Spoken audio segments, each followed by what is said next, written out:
Hello and welcome to episode 65 of Sensational She-Geek live from Yancey Street. And this is a very Star Wars heavy episode. We are going to be talking all of the Star Wars Celebration rundown.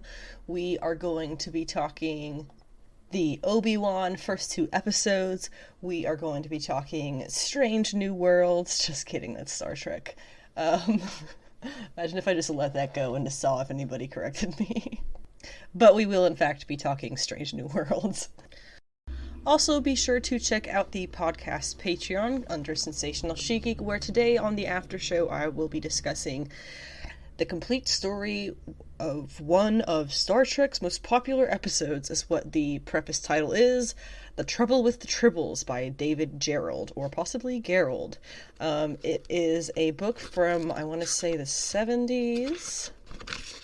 From the 70s, that talks about the making of the script of The Trouble with Tribbles, the whole episodic planning of it, all through filming it, and this writer's experience. He was a college student, I guess, at the time, and his experience in writing a Star Trek episode, basically without any experience beforehand in the industry. And so I will be talking a little bit about that. It's a cool little thing, very old, a little bit beat up, but it's a nice little specimen, so to say, collectible item, that I will be discussing in the podcast after show today, which again, you can find on the podcast Patreon. Other things that we will be talking about on this episode, with the news, we have, obviously a ton of content from Star Wars Celebration to go over. I have found as much as I could, different things that were announced and given information on. The thing that I have the least information on would be the games, of which there was 1, 2, 3. So if you're looking for the game stuff, I don't have too much on that, but I got as much as I could about everything else. We have some other slight news things about comics and coming soon developments, and very little for the comic book books. I have to say, I have not actually gotten around to reading this week's comics, so we're just going to go over quickly what came out this past week, and then go over what's coming out this week for the comic book polls, since we're actually getting this out on time. There's not a whole lot coming out this week that I will be taking note of, but what there are, quite a few, the things that are coming are quite notable. Obviously, Obi-Wan Kenobi episodes 1 and 2 are being discussed on this episode. I have a lot to cover on that. I absolutely loved it. If you're looking for somebody hating on it, you are looking in the wrong place. We also have Young Justice episode 24 of season 4, which I was mistaken is not the finale. The finale will be episode 26. We also have Strange New Worlds, Episode 4. Memento Mori was the title, which we will be going over, and then some just fun discussion about the show in general. And we'll be wrapping up today's episode with the DC Comics of August 2022 solicitations.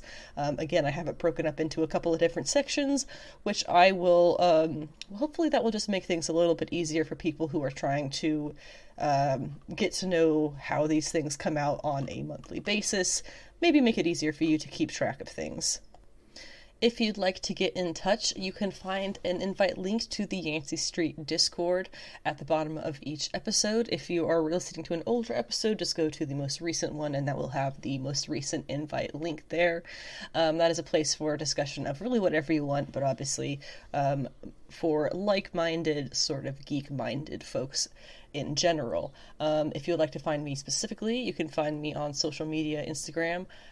Anna with the Comics is my username there, and my podcast is my Twitter is Savage She-Geek. I also have a website, sensationalshegeek.weebly.com, which I have been fixing up to be a lot more relevant in addition to the podcast, as opposed to just kind of this side thing that I put the podcast notes on every week.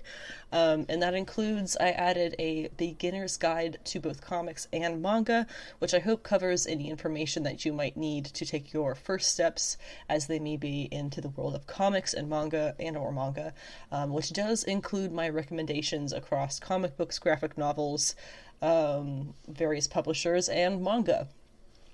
I have reading orders of various famous leading ladies, with Clea, Madeline Pryor, and Magic, Ileana Rasputin, as 3 really relevant characters, specifically at Marvel at the moment.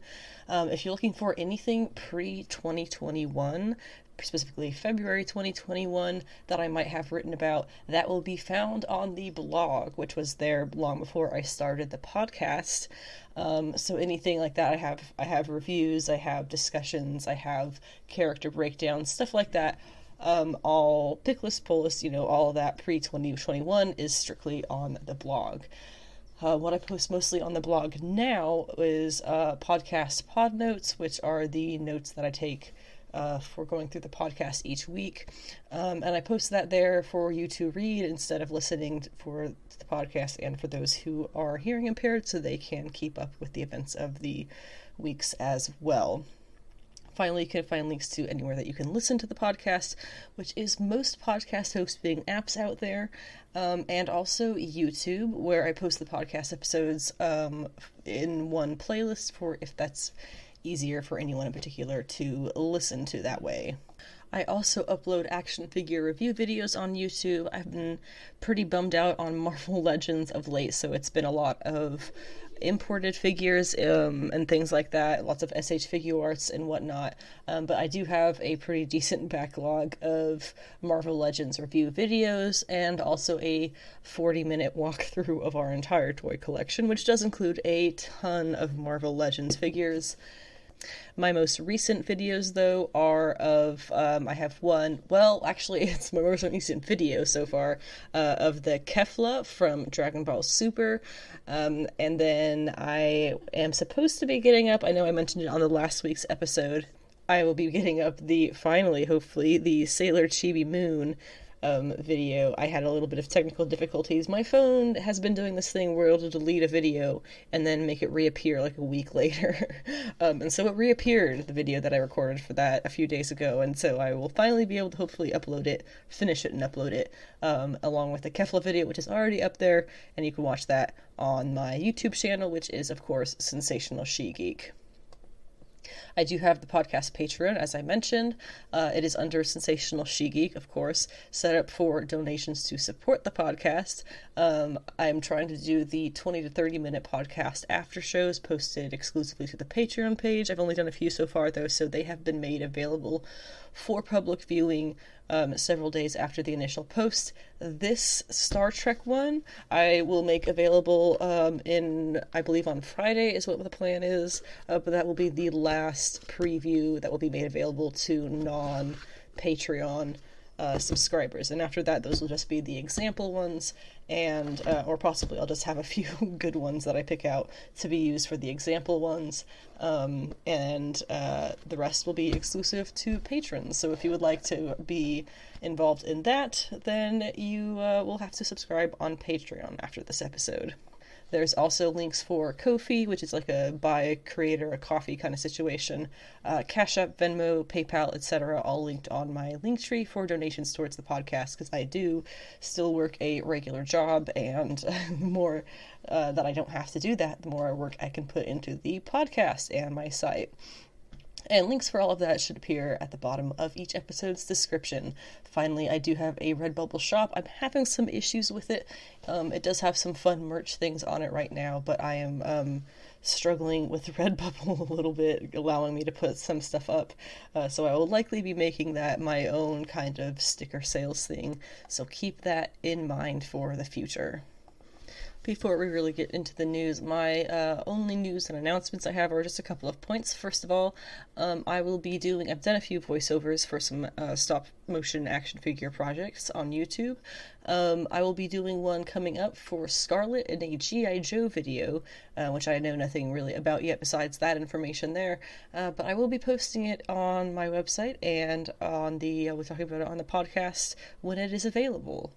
The other announcement being Ms. Marvel comes out in 9 days, so watch out for that, coming on does some math really quick in my head? Not really, I'm looking at the calendar. 8th.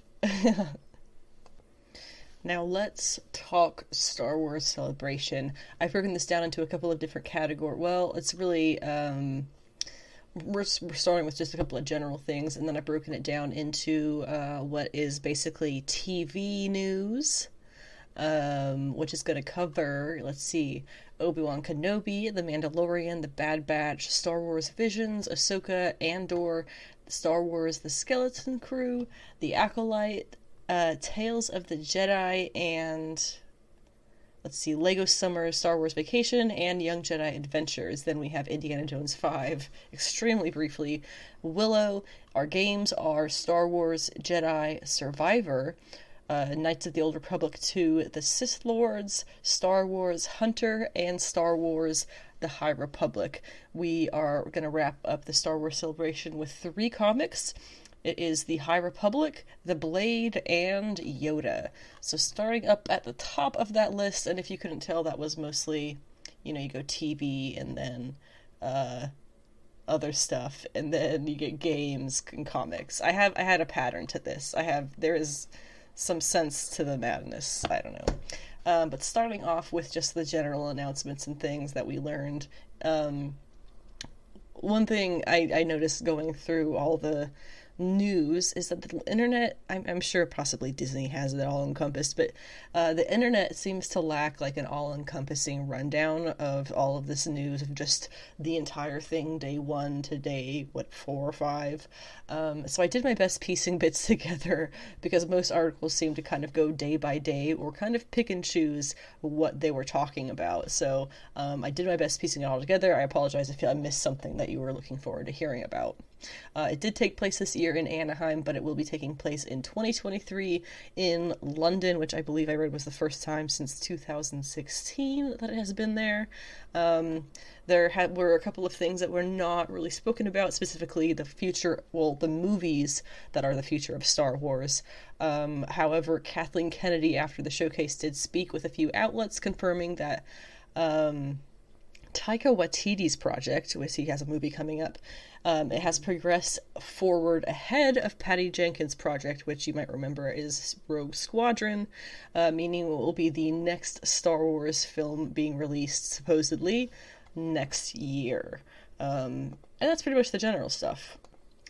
Obi-Wan Kenobi, we know, has already premiered, and we will be discussing that in a separate section on this episode, but since they were there, the cast and everything, and they discussed the show and whatnot, obviously I'm talking about it now, too. We did see that Hayden Christensen spoke to IGN and revealed that Director Chow had a, quote, Vader movement specialist on set for us to make sure that we stay true to the Vader we know and love. And so the future of that show, we will be seeing him, we know, and, fingers crossed it is as good as they're making it sound.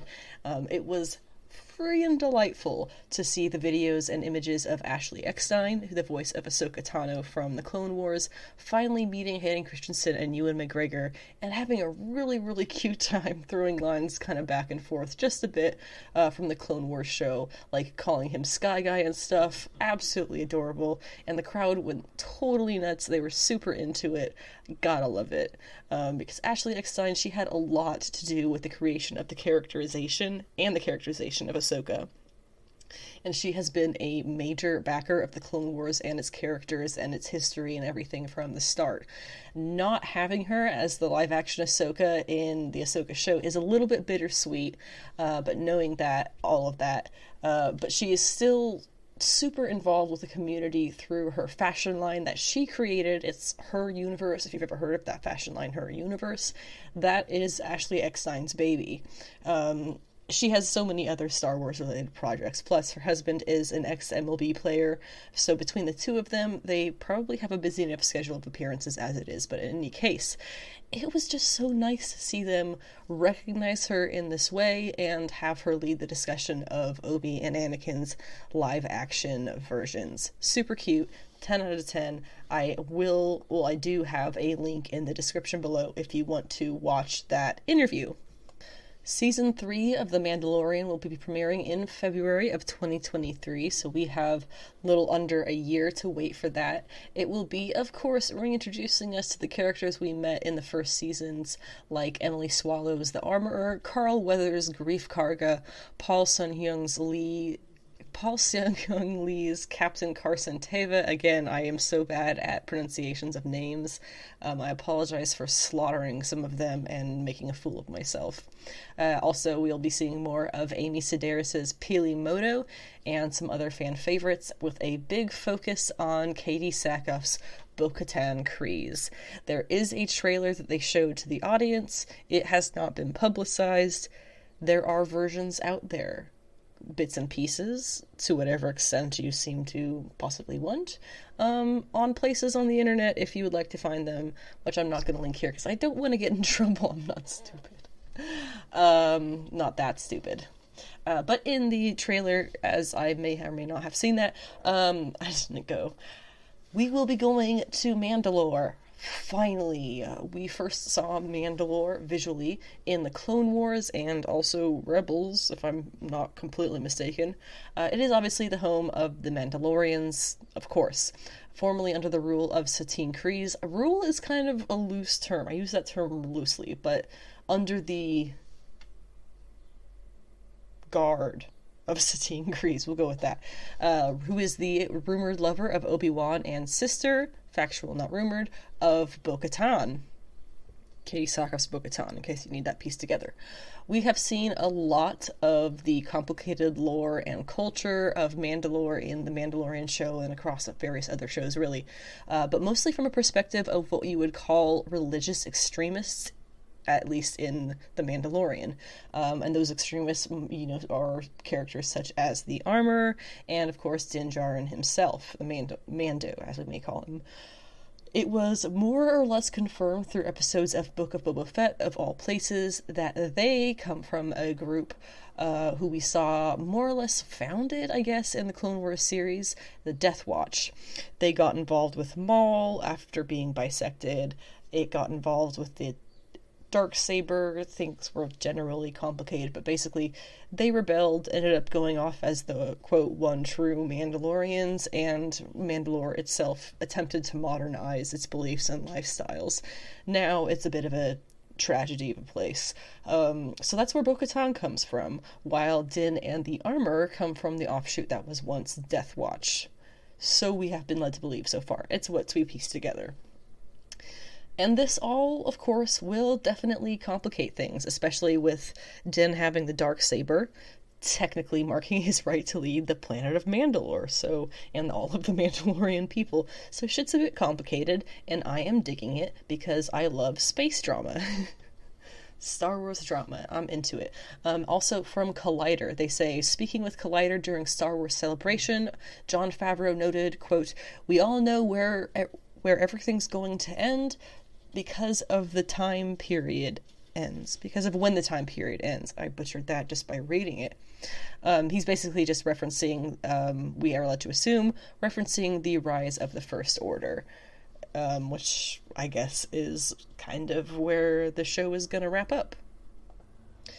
The next couple of points we won't be hitting on quite as much. The first being Bad Batch Season 2, which will be premiering on Disney Plus this fall, 2022. The trailer is online. I do have it linked in the description. It shows them all linking up with their, I couldn't remember her name, the smuggler boss lady. We're going to see them witness the rise of Emperor Palpatine, Sith Lord, the Batch fighting for others in need of help, likely referencing the outfall of Order 66. The fallout of Order 66. We'll be seeing new characters, familiar characters, a Jedi Wookiee kid, which is always fun, Echo taking tons of initiative, which looks like growth to me, lots of action, and, just the fun hijinks of the Batch, of course. The update we have for Star Wars Visions is not really anything except that Volume 2, as they're going to be calling it, will be coming in spring of 2023, so up to 1 year from now. There are no real details on the new episodes as of yet, but it was, I believe, rumored, I want to say, some time ago that they will be picking up on this past anthology series, the stories that we've already seen in the first series, and continuing them in this second collection, supposedly. So if you had some favorite characters who popped up in that anthology animated series, you might see them again. Who knows? We'll see. Some fun updates for the Ahsoka show, which they confirmed will be debuting in 2023. We will be having live-action versions of Star Wars Rebels.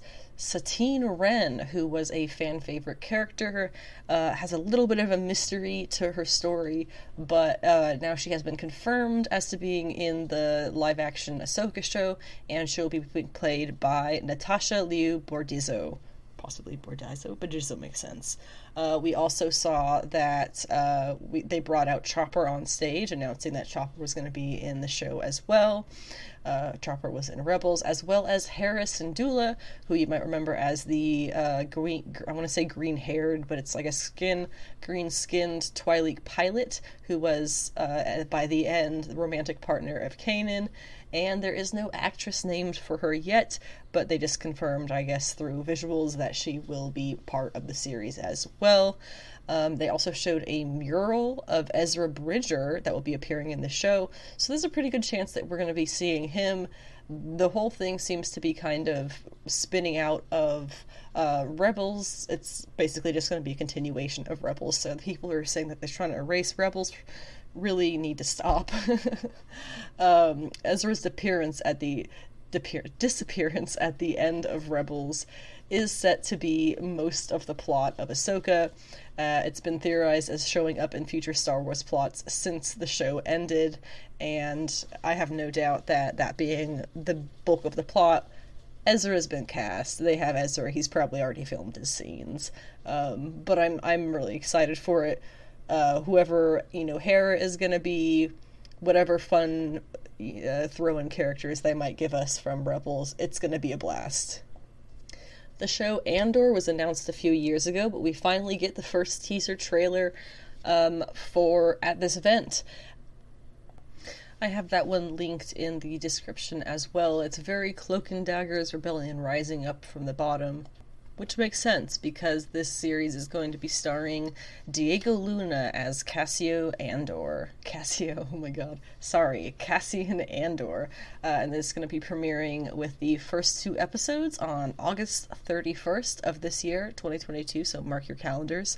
This will be taking place 5 years prior to Rogue One, and it will be setting the stage for the events of what we see happening in that movie.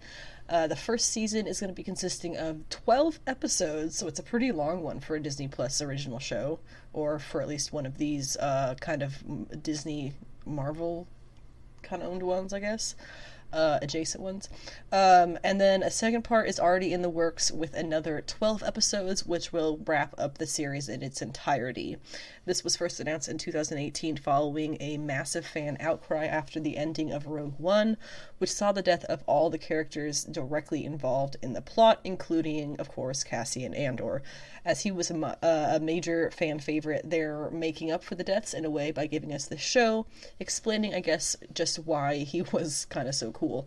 Hence, it ending after 2 seasons, we know how his story will end. Again, you can see the trailer. I should have gotten the names of who's going to be in the cast and everything, but it's a lot of characters who you'll recognize from Rogue One. And yeah, check it out in the trailer in the description. Star Wars Skeleton Crew was announced as a new Disney Plus original series, as these all are, that will launch in 2023, starring Jude Law. The show is created by John Watts and Christopher Ford. You might remember John Watts from the recent Spider-Man trilogy. And the show will follow a group of 10-year-old kids from a small planet who get lost out in the galaxy, apparently, and must try to find their way home. The story will take place after Return of the Jedi and will fit in the timeline of The Mandalorian and Ahsoka post-collapse of the Galactic Empire. Insiders are describing the series as Stand By Me in Space. Skeleton Crew is actually the name of a collection of short stories that were published in 1985 by Stephen King, who is also the author of the short story upon which the movie Stand By Me was based. Now, I know nothing about the movie Stand By Me. I don't know if I've really ever heard a thing about it in my entire life, so I had to look it up to give some context to this news.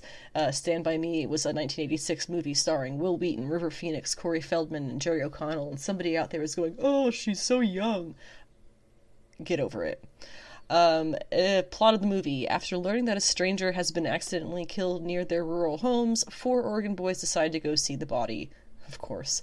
On the way, this is like the Why Men Live Longer, or something like that. Whatever that subreddit is about why women live longer. It's not meant, no, I had it wrong.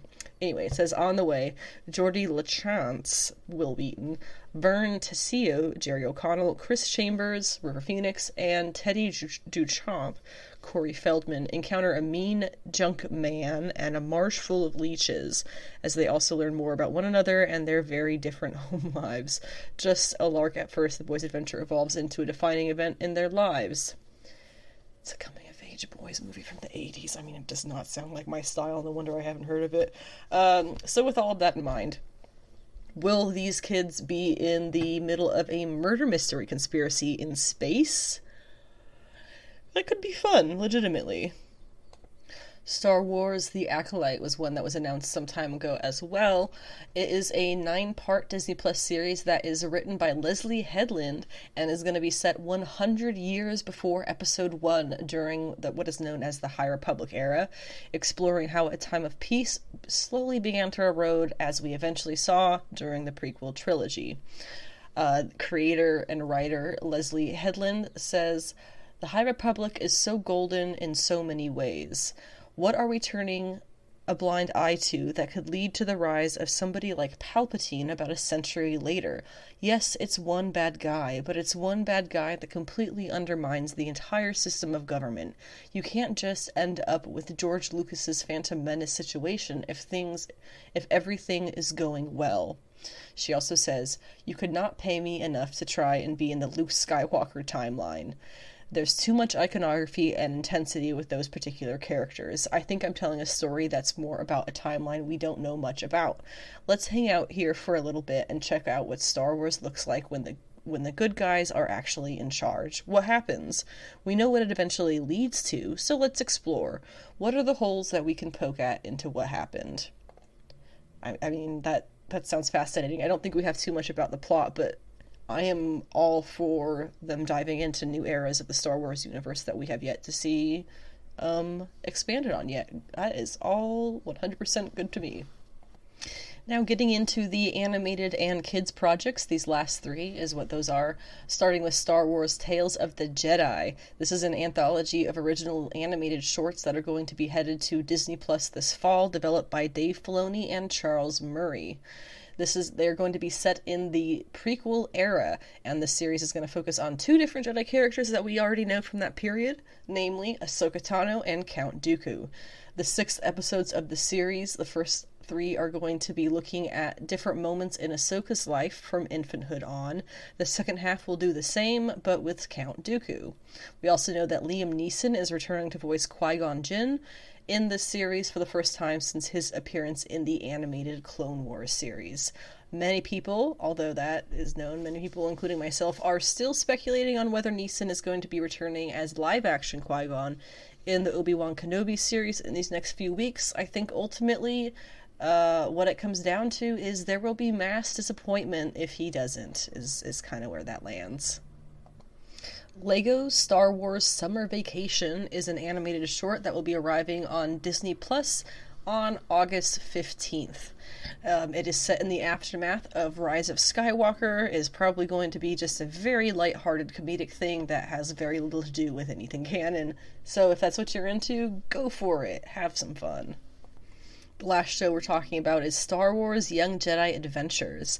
This is going to be a High Republic kids show coming on Disney Plus and Disney Junior in 2023, aimed at pre-kindergarten children, so please don't get upset about what they put in this show. It's literally not meant for you. It's going to be following the galaxy-spanning adventures of a group of youthful Jedi in training, apparently also in the High Republic era. Indiana Jones 5 was more or less confirmed as to happening and having, Indiana Jones in it, Harrison Ford in it, and they basically just showed a single image as a first look, and it's not much. You can't even really see Harrison in it. They must be paying him so much money for this. The man is, what, 80 now? Oh my god. So much money. But I guess, you know, as long as he's happy, I certainly hope he's happy, dude. I hope they're not twisting his arm. As long as he's happy is all I gotta say about this whole Indiana Jones 5 thing. Jury's still out on that one, though.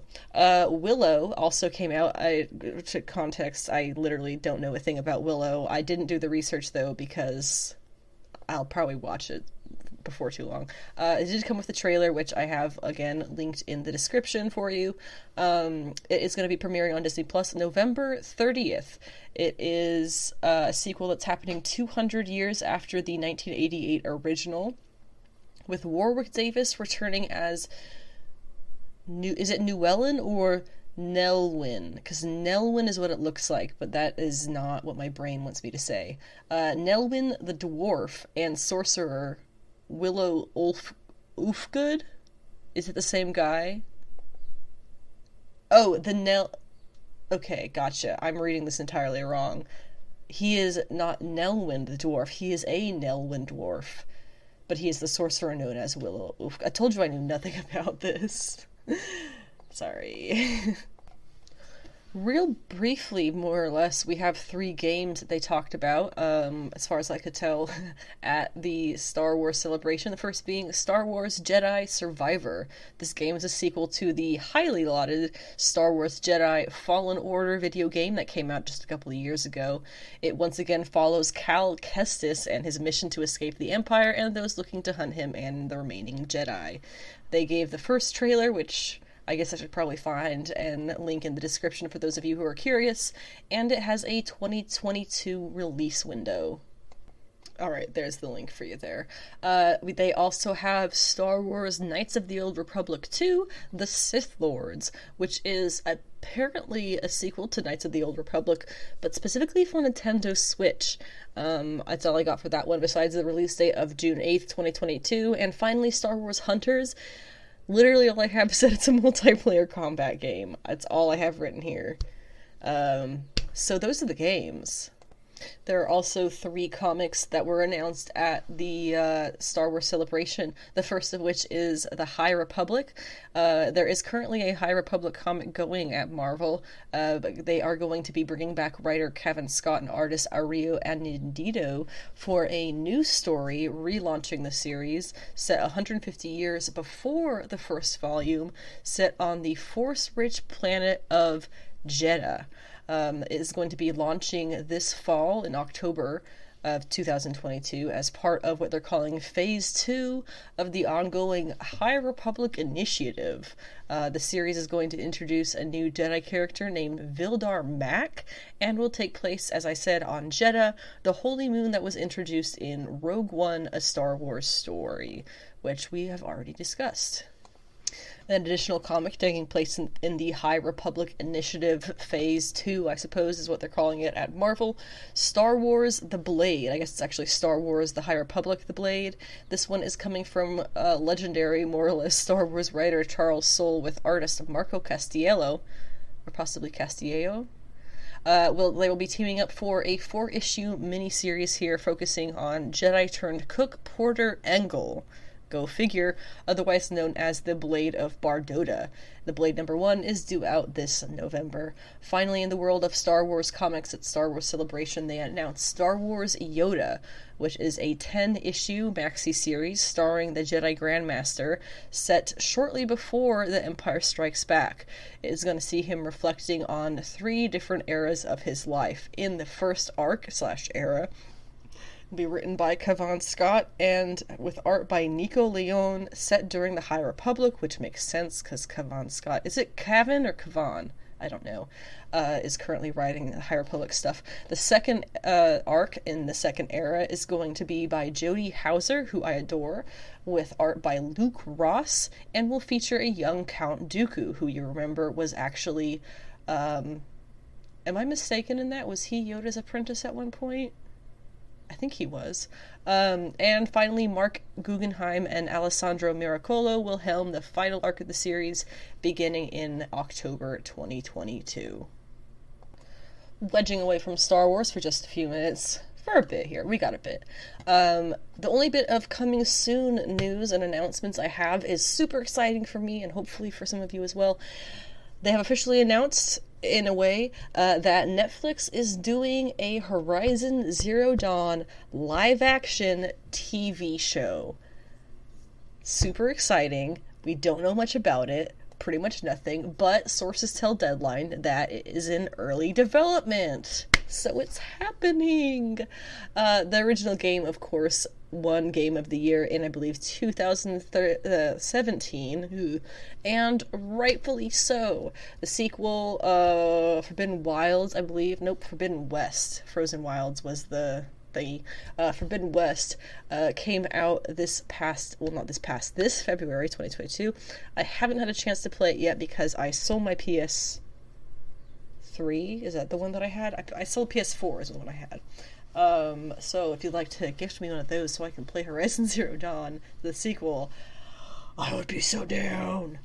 Or just find me a way to play it on my computer. But I am not a big gamer. Horizon Zero Dawn is one of maybe 3 or 4 games that I have ever latched onto, like, uncontrollably.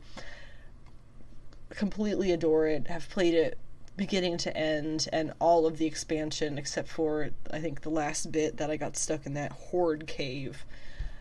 But anyway, I am just totally thrilled. As long as they get the visual effects right and, like, decent acting, I kind of feel like they can't do wrong. I'm definitely gonna regret saying that now that I've said it.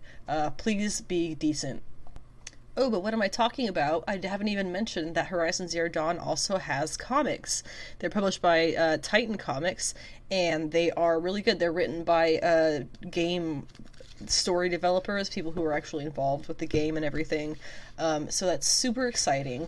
The first one, it started with Free Comic Book Day, I want to say, in 2019, possibly 2020. And then they had a 4-issue series that came out after that, and then they had a second series of 4 issues that just came out this past year. So there are 9 total Horizon Zero Dawn comic issues out there that you can find. The Free Comic Book Day one, of course, you're not going to find for free out there anymore, especially not after this news. So get your hands on those while you can. There's also volumes. Volumes tend to not go up in price as much as single issues do, but check this stuff out. I couldn't tell you for the life of me if they're going to be going in the direction of the game. They must be going in the direction of the game plot, right? They're not going to go in the comic stuff because that's kind of extending out the game, and they got to cover the game first, or people are going to be upset, right? If they do as well as they did with Witcher, they did Witcher really well. Yeah. Are they still doing God of War? Is that a thing? I don't know. But yeah, super stoked. Read the comics, play the game. Love it. Absolutely love it. Wrapping up the news with 2 bits of comic news. The first is a bit brief, but it's a kind of a big deal, is that the Harley Quinn comic is moving to weekly as of August 2022. Not bi-monthly, not tri-monthly, but actually weekly. No matter how many Tuesdays come out in a month, DC will be publishing a Harley Quinn comic on each Tuesday. That's so much. If you're a reader of comics, that's a huge deal. If you're not a reader of comics, comics usually come out once a month. This is at least 4 times the amount of material. In my mind, that's a bad sign. Real bad sign. Especially because they're sending her to space with this new team they're calling Task Force XX. I got tongue twisted there. It kind of just feels like, what are we going to do with Harley? I don't know, send her to space. That literally sounds like how that conversation went in my head. In my mind, you could do so much more with her. Give her, for just throwing something out there, give her Harley Core. Make her in charge of something, dealing with real-world responsibilities of being a boss of a legit corporation, day-to-day stuff about running a business, blah, blah, blah, That would be a crazy... Like, they did Deadpool Core. Do something similar with Harley. She had her gang of Harleys, but that was not anything legit. They could still do better, is what I'm saying. I feel like even with this, I feel like the four times a month, or not 4 times a month. What? See, I'm not even. It's weekly. It's not 4 times a month. It's weekly. That's gonna be difficult. I think for readership as well as for writership. We'll see. Other comic news, the Hellfire Gala is not coming until July, but the Hellfire Gala variants are coming all through June, starting this week on June 1st. All of these covers are variants of different outfits that the characters are wearing. It's meant to be like the Met Gala for superheroes. It's what they have kind of been saying. So there really should be a theme to their outfits, right? Met Gala, they sometimes do, they sometimes don't actually care about the theme. But with these, this is supposed to be the Met Gala of superheroes, and all this is like the craziest, wildest designs that they can think of. But that's not even it, really. That's only sometimes. And then you have the ones that are just high fashion, and the ones that are pretty close to just being their standard hero outfit. So it's wildly inconsistent, and I feel like getting that improved upon would make people a little bit more impressed with the overall design if they're going to keep this an annual thing, especially. In any case, let's go over what these covers are going to be and when you can get them, and then we can move on to other stuff. Starting off with Shang-Chi number 13 is going to have a Chris Bachalo variant. I don't know why I said that. Chris Bachalo variant by of Namor, not by Namor. I don't know why him and not Shang-Chi, but whatever. X-Force number 29 has a cover of Forge by Miguel Mercado. X-Men number 12 is by iykyk, featuring Cyclops. And then we have June 8th, we have Amazing Spider-Man number 5, featuring, obviously, Spider-Man by Russell Dauterman, who did design the majority of these covers, but not all of, outfits, the majority of these outfits, but not all of them. Black Panther number 7 is by Erica D'Urso, for some reason features Captain Marvel. Fantastic Four number 45 is by Russell Dauterman, featuring Doctor Doom. And then we have June 15th with Iron Man number 21, Iron Man by Iban Coelho, my bad. Spider-Man, or Miles Morales Spider-Man number 39 by Russell Dauterman, featuring Black Widow. Moon Knight number 12 by Russell Dauterman, featuring Scarlet Witch. I cannot stand her outfit, I'm sorry. Wolverine number 22 by Russell Dauterman, featuring Wolverine. Then on June 22nd, we have Avengers 57 featuring Captain America by Carmen Carnero, who is a star. We have Captain America Symbol of Truth number 2 featuring a cover by Mateus Manhanini, which is, again, Captain America, but the other one. And we have Gambit number 2 with a cover by Russell Dauterman featuring, you guessed it, Gambit. On Hulk, it will be She-Hulk by Russell Dauterman. On Knights of X number 3, it will be Rogue by Mahmoud Asrar. On Marauders number 4, it will be Sync by Russell Dauterman. And X-Men Red number 4 by Jen Bartel is Jean Grey. On June 29th, we have the final week of covers featuring Immortal X-Men number 4 with Emma Frost by Megan Hetrick, which if you get any of them, get that one. Then you have Legion of X number 3, cover by Russell Dauterman featuring Havoc, and New Mutants 27 with Magic, of course, by Russell Dauterman. The gala itself is taking place in Hellfire Gala number 1 in its entirety on July 13th, after being pushed back 2 weeks from its initial release date of July 29th. It's going to be written by Gary Duggan with art by Matteo Loli, Sia Villa, Chris Anka, and Russell Dauterman. Covers include, you have one by Russell Dauterman, an Art Germ variant, and one of 100 Virgin variant. One of 25's Arthur Adams variant. I don't know why I almost said Adam West. One of 50 Adam Hughes variant. A David Nakayama Standard and Virgin Shop exclusive variant. A Nick Dragotta cover. A Carlos Gomez promo variant that might be showing the new deep cut X-Men lineup. So we'll have to kind of wait and see if they clarify. Well, they will be clarifying that, because that's supposed to be the whole thing about the Hellfire Gala, is they're announcing the new X-Men lineup. Just like last year, they picked one. I feel like they just finished the Hellfire Gala last year. But I have a link to see all these covers in their entirety in the description below. Skipping right into comic book polls this week, because again, I have not read a single comic in the past several days. I've been wildly busy and wildly not feeling well. But enough about that. These are releases coming out on the 31st and the 1st. I had said 30. There's 31 days in June, Anna.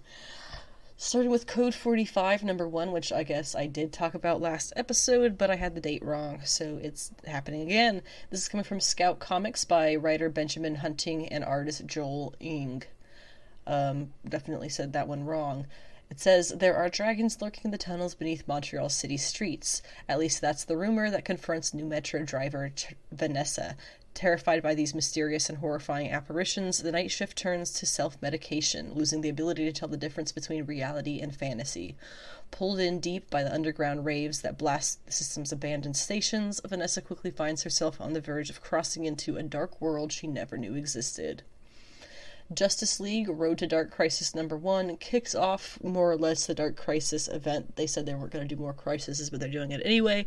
It is by Brandon Thomas, Stephanie Phillips, Joshua Williamson, Chuck Brown, Philip Kennedy Johnson, and Jeremy Adams, with artists Clayton Henry, Dan Jurgens, Emmanuel Lupacino, Leila Del Duca, and Fico Ossio. I'm sorry. It says, the Justice League has tragically fallen in battle, and now we see the aftermath. How does the world react to the Justice League being gone? Which heroes rise up, and which villains try to take advantage? And what dark forces are lying in wait to attack? An all-star roster of DC talent showcases a world without the Justice League, and sets the stage for next month's Dark Crisis event. Batman 2022 Annual is not something I personally will be reading, but you may be interested in it. It is by Ed Brisson and John Timms, and it just says, following the events of the Abyss story arc, Batman has now tasked Ghostmaker to finance and lead Batman Incorporated. First order of business for the new management, clean up a huge mess Luthor created in Chechnya. But is this new group ready to face the fearsome new threat, the Grey Wolf? And prepare yourself for the evolution of Clown Hunter. These final two are the ones that I actually care about. Strange number 3 by Jed MacKay and Marcelo Ferreira.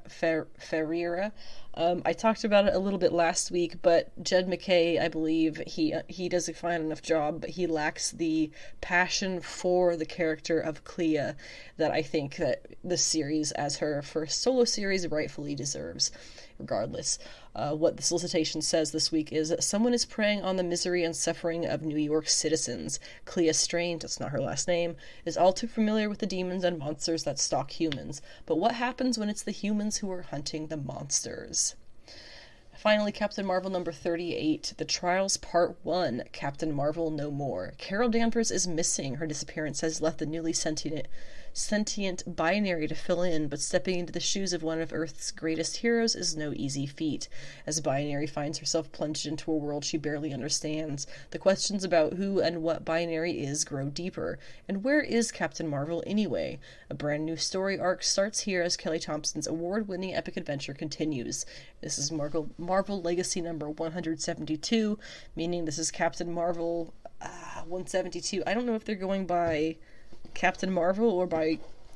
They must be going by Captain Marvel, not by Carol's issues. This one is by Kelly Thompson, Juan Frigeri, and Alvaro Lopez. And unfortunately, looking at solicitations for the coming month's Captain Marvel issues, it looks like they're doing what I expected but really hoped they wouldn't, and are making Binary a villain. What was the point of killing that kitten in the last issue to show her empathy and to show her how fragile life is and how precious life is? What was the point of any of that if you're just gonna... Like, what was the point if you're just gonna ever be evil? Why'd you have to kill a kitten, Kelly Thompson? You murder porn writer? I don't know. I'm just mad about the kitten now. Anyway, get excited because we're going to talk Obi-Wan Kenobi episodes 1 and 2 now. Actually, what were the titles of those episodes? Just part 1 and part 2. Fun stuff, Disney. They premiered actually late Thursday night. They did it, I guess technically a midnight East Coast drop here in the US, so it was up at 9 o'clock our time, and we stayed up and watched it because we're losers. Just kidding, we're awesome. We're going to go over a couple of different sections here, just to kind of broke it down to make it kind of more organized. We're talking general stuff. We're talking that opener. We're talking Obi-Wan's years, Obi-Wan's life 10 years down the line. If I could get the words in the right order, things would be great. We're going to go over the Inquisitors, the kids, which, if you don't know who I'm talking about, I guess spoiler alert, because we're going to be spoiling everything in this. It's Luke and Leia. We're going to be talking Daiyu and that big reveal, the Vader reveal, and then I have a little bit that I would like to discuss about Padme Amidala as well, because a girl's got to stan. Starting off with general, though, it has been over 15 gosh darn years. My notes don't say gosh darn, just so you know. Since Ewan McGregor has played Obi-Wan Kenobi, but you would not know that by simply watching this. He falls back into that role like it was yesterday, and it feels as natural as anything. The show is undoubtedly a severe love letter to the prequels, which have themselves come a very long way in that time as well. Public opinion has changed vastly over the last 2+ decades of prequel discourse, as the audience ourselves have grown and changed as well. The change of opinions and feelings towards the prequels can be attributed in no small part to subsequent Star Wars projects, specifically the Clone Wars and Rebels animated shows, which expanded the era and immediate aftermath under new eyes, and new and familiar characters, filling out the story to give more context and detail to the prequels era. And so, in being somewhat a love letter to the episodes 1 through 3, speaking Star Wars episodes 1 through 3, the Obi-Wan Kenobi show is bringing up a love and passion for this specific era of Star Wars that many of us haven't felt since those movies came out in our childhood or teenage years. Again, this is in no small way contributes to the comfort and familiarity of these first 2 episodes and Ewan's Kenobi. On a darker note, that opener, current events, with that opener, it brought up a lot of emotion regarding current events, and it kind of killed me. I don't know. I mean, they couldn't have possibly done that on purpose. Please don't be a conspirator in my comments. I don't need that. Nobody needs that. But it was surprising. We'll just say that. It was also a new perspective on the events of post-Order 66, immediate post-Order 66, asking what happened to the rest of the facility and the kids who were there. There had to be so many. So no doubt the one scene that we saw in Revenge of the Sith of Anakin going into that one room, it was not contained to that room. It's a big training facility here. Also, is it possible that we're going to see the story of those apparent survivors in a future project? Possibly later in the series. It's possible that, 1 or 2 of them might already be in the series as Inquisitors or other characters. Or is it possible that some of them might show up in that Jude Law series? I feel like that's a bit of a stretch, but just thinking about things. Now, Obi-Wan's life 10 years down the line, it has been 10 years at this point since the end of Revenge of the Sith, and we are, in that context, now 9 years from the events of A New Hope. Obi-Wan is living as Ben in his little cave. He's made allies with the locals, as much as I'm sure you can. He rides an Yopi. I'm not sure if that's how you say it. It looks like that's how you say it, Yopi. It was a breed that was introduced in The Phantom Menace, just like Ewan McGregor's Obi-Wan Kenobi.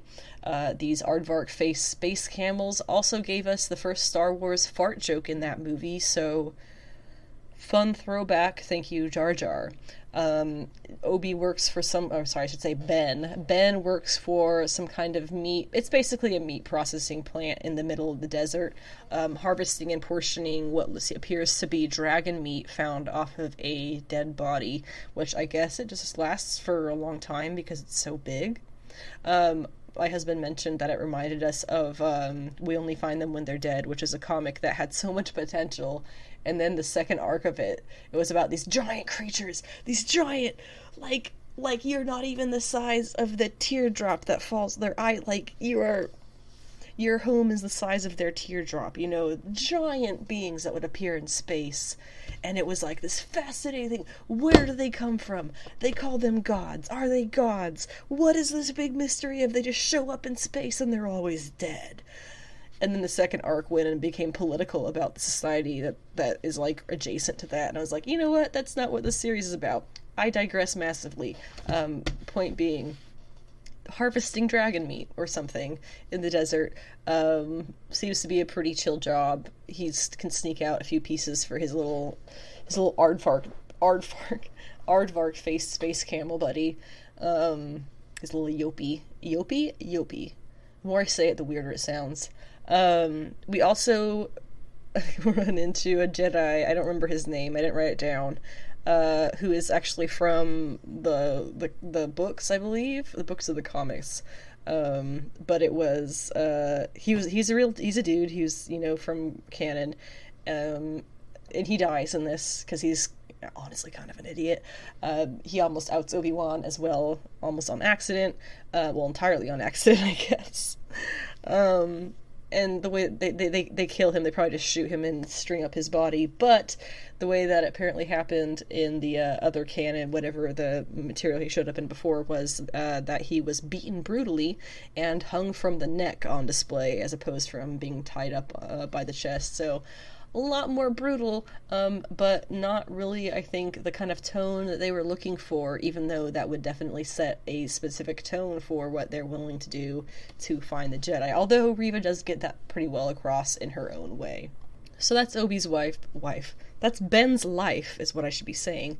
10 years down the line, he's just kind of like chilling on Tatooine, trying to stay under the radar, has not done anything remotely Jedi related in a decade. As for the Inquisitors, now if you're wondering who or what are the Inquisitors, they did a pretty good job. I think they covered pretty much as you really need to know in the episodes themselves, but in case you don't remember, they are Force users, often former Jedi or former Padawans, who hunt down escaped surviving Jedi after Order 66. They are oftentimes, much like Vader, with mechanical parts altering their physical bodies, which will more than likely come into play real quick on this show, but more on that in a minute. They seem to have hunted out all of the Jedi in the galaxy, for the most part, except for the last couple of scraps, one of which is Obi-Wan Kenobi. Going through the 4 that we see on this episode, the Grand Inquisitor is first introduced in Rebels, where he is killed by Kanan, one of the last Jedi Padawans. Kanan was never actually ordained a true Jedi, so his death is kind of comical in the sense that he was taken out by a mere Padawan in all technicality. On that note, yes, he is stabbed through the stomach in the second episode of Obi-Wan Kenobi, leading us to believe that he is dead. No doubt that he isn't, as they've already made a point of canonizing Rebels. The whole Ahsoka thing, that show is going to be mostly because of Rebels, and that is where we see him officially die much later on. So this is probably where those mechanics are going to come in, and they will have machine parts from other engineers or altered body parts, so trying to kill him is probably going to be a bit like trying to kill Vader. It'll take more than a lightsaber through the stomach. Additionally, he is being played by Rupert Friend, who is a pretty big actor, at least in my opinion, from what I'm familiar with. So that's another reason I don't think he's dead. They're not going to put Rupert Friend on a contract for 2 episodes. I just don't see that happening.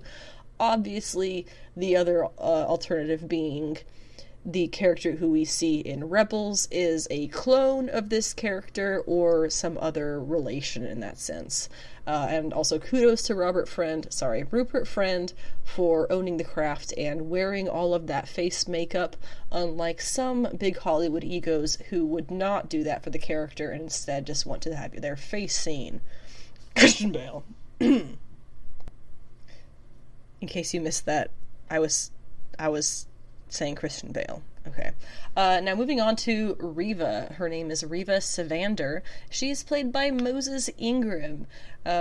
She is kind of a genius, with a brutal genius, if that, at how to find the Jedi by threatening others. She's completely aware of how to get their goat, so to say. I'm very curious what her backstory is. She has this massive hard-on for hating Obi-Wan Kenobi and wanting to bring him in. Part of that could be later we get the reveal that, yes, she's working for Vader. Really, they all work for Vader. But, and she's, like, really, really wants his acceptance or approval.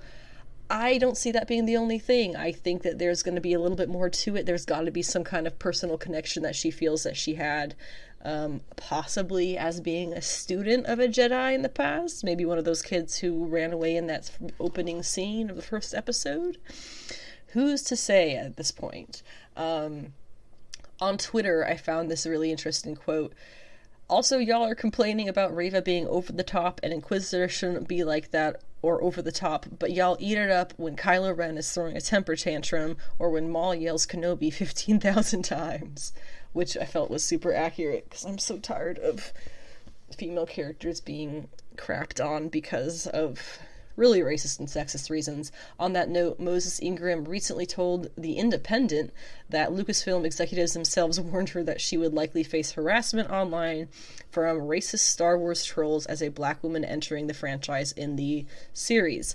She says it was something that Lucasfilm actually got in front of and said, this is a thing that unfortunately likely will happen, but we are here to help you and you can let us know when it happens. Her credits include being an Emmy winner for The Queen's Gambit and an Oscar nominee for The Tragedy of Macbeth. She also said that director Deborah Chow has put, quote, the proper systems in place so I feel safe as we do the work. She added, Obi-Wan is going to bring the most diversity I think we've ever seen in the galaxy before. To me, it's long overdue. If you've got talking droids and aliens but no people of color, it doesn't make any sense. It's 2022, you know, so we're just at the beginning of that change. But I think to start that change is better than never having started it, unquote. Excellent line there. I think she's 100% correct, and I agree completely. The other two, I was going to say Sith, the other two Inquisitors that we see are fifth brother and fourth sister, Reva being, I believe, third sister or second sister? Seventh sister. Whichever she is. We see fifth brother, who is a character from Rebels. He's somewhat samurai-like in design, or rather more so than others, played here by Sung Kang. And we have fourth sister, played here by Rhea Kilstedt. She is the one she's the female one who looks like a cousin maybe of the Twi'leks, something like that. Fun fact, Commander Linda Graff in the comics stole fourth sister's armor to try and infiltrate Vader's castle in the Marvel Star Wars comics. So this is actually the first time that we're seeing her as herself. Or is she? Dun dun dun. Moving on to the kids. My cat just fell out of the window. I gotta go help her. Okay, she's fine. So Luke, we obviously have much less to say about. If you've seen the episode, you'll 100% understand. Luke is played by Grant Feely. He is pretty much just like his dad at that age, running off and pretending to be flying a racer of some kind. Obi-Wan tries to give him, or Ben tries to give him a toy. It is a model T-16 Skyhopper, which he gets from one of the local Jawas, but Owen knows that it came from him and insists that he leave them alone, citing Anakin's fate as his reasoning. Also in A New Hope, the T-16 Skyhopper is more or less what he is messing around with in a scene when he is oil bathing R2-D2. And the last time that Owen knew Obi, he basically stole his nephew and left his sister for dead, causing the death of the nephew in the end, in their minds, understandably. So Owen basically hates him, but he still won't turn him in because he has got morals. The scene where Reva picks Owen out of the crowd to harass him is more than likely going to come back and haunt him later in the show. They will definitely be interacting again. Moving on to Leia, played by Vivian Lyra Blair. She is a more important character to the episode than her brother, for sure. We meet her first on Alderaan, constantly causing problems for her parents, the Organas. Bail, played by Jimmy Smits, and Breha, played by Simone Kessel, who was replacing Revenge of the Sith actress Rebecca Jackson Mendoza. They adopted Leia after the death of her mother, Padme, who was an ally of Bail's in the Galactic Senate. This also means that they are only 9 years from Alderaan's entire destruction. I absolutely love all of the details that they gave. They gave young Leia. She has the little buddy droid named Lola, which I have no doubt will continue to play a role in her part of the story. Insulting her cousin brutally. I'm sure she could make the Inquisitors try if she could, or cry if she could, if she tried. I can't speak today. I have been sick, like I said. And then we have young Leia's burgundy and olive outfits are easily matching that of her mother and future self from the other movies, which I will be posting that image for reference on my Twitter. It is also just 4 years. She is just 4 years younger than her mother was when she became Queen of Naboo. Here Leia is taken as hostage by minions working for Inquisitor Reva, which include Flea, the bassist from Red Hot Chili Peppers. Reva knows that Obi-Wan has a connection to Bail Organa, and he will come out of hiding to save her for him. She's right, of course, but for more reasons than she even knows. The more to it than that is that Leia was not Bail's daughter, but adopted off the hands of Obi-Wan after the death of Padme, who both Bail and Obi-Wan have deep ties with. So Leia is important to Bail, Obi, and the galaxy more than Reva even knows right now. And remember, it's canon that even Yoda tells Obi-Wan later in life that they chose the wrong twin when they assumed Luke was the more powerful of the two.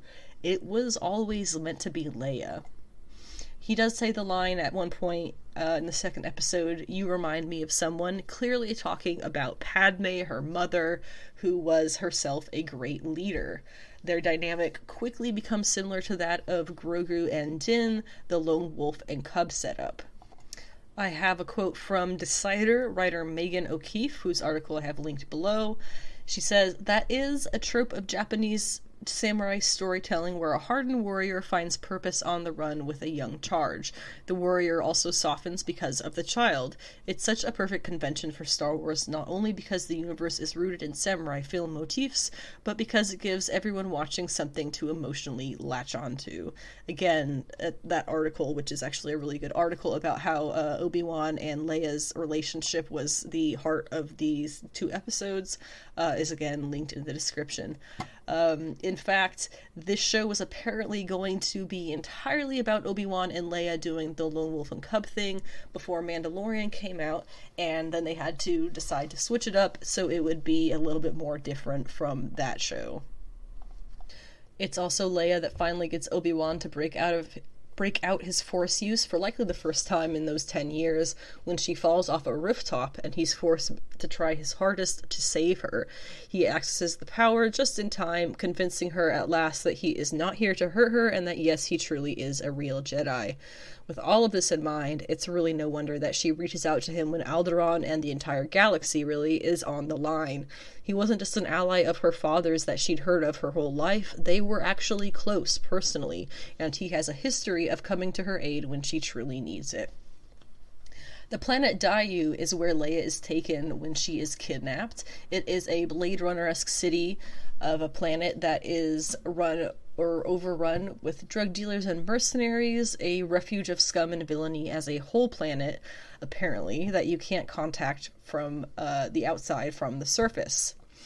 Obi-Wan is gifted what looks like a huge quantity, to me, of spice from a dealer on the street as soon as he arrives, no joke, which he uses as a distraction later on to escape the thieves' den with Leia.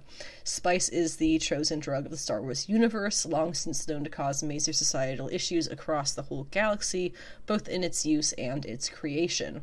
Interestingly, it looks like we see a space drug den in this episode as well, which is hilariously reminiscent of Breaking Bad, which I never watched, with the blue crystals and everything. This can't be where the spice is initially made because we know that it's harvested, at least to some extent, but it's likely where they manipulate the drug or other drugs to have different effects. We see a soldier, this was a cool moment.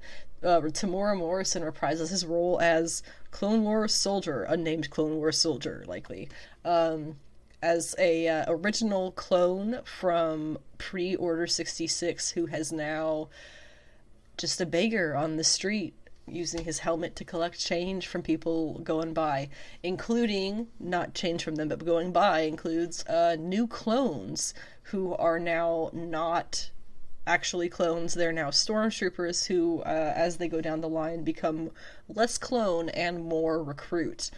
At this point in the galaxy, former clones no longer have a place in the order of things and have been subsequently treated as second-class citizens. Gee, does that sound like our own state of veteran affairs? Anyway, the Jedi of Daiyu. This was a cool one.